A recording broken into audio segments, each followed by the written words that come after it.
Hello दोस्तों, आप सभी का मिस्टीरियस टेक्ट में एक बार फिर से हार्दिक स्वागत है। दो हिस्से हैं जो खुद में पूरे संसार को अपने में समाये हुए हैं, ईश्वर और शैतान। ईश्वर जो अच्छाई और पॉजिटिविटी का प्रतीक और शैतान जो बुराई और नेगेटिविटी का प्रतीक है। हमारे धर्म के हिसाब से अच्छाई और बुराई का प्रतीक किसी न किसी को माना गया है। एग्जाम्पल, हमारे हिंदू धर्म में अच्छाई के प्रतीक को त्रिमूर्ति माना गया है और बुराई के प्रतीक को राक्षस यानी डीमंस को माना गया है। इसी तरह क्रिश्चियन धर्म में अच्छाई के प्रतीक को जीसस और बुराई के प्रतीक को लूसीफर माना गया है।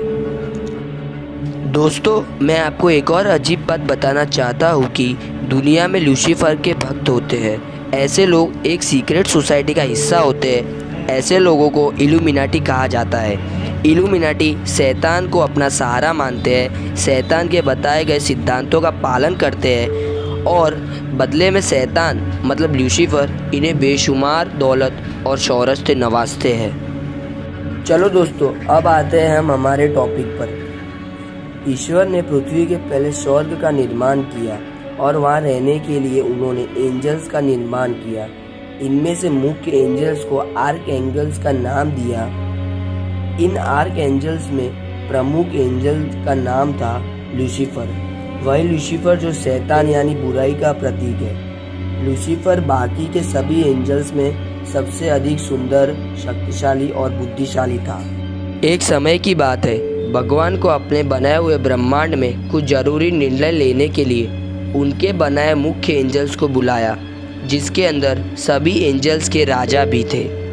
पर उस सभा में ईश्वर ने लूसीफर को नहीं बुलाया, क्योंकि ईश्वर को पता था कि लूसीफर को अपनी शक्ति व अपनी खूबसूरती पर बहुत घमंड था।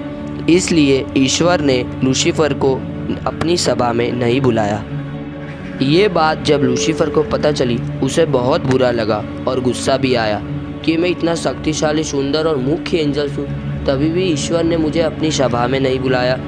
फिर धीरे धीरे लूसीफर के अंदर ईश्वर के प्रति बदले की भावना आ गई। इसके बाद उसने अपने जैसे और भी एंजल्स को इकट्ठा कर ईश्वर के खिलाफ जंग छेड़ दी।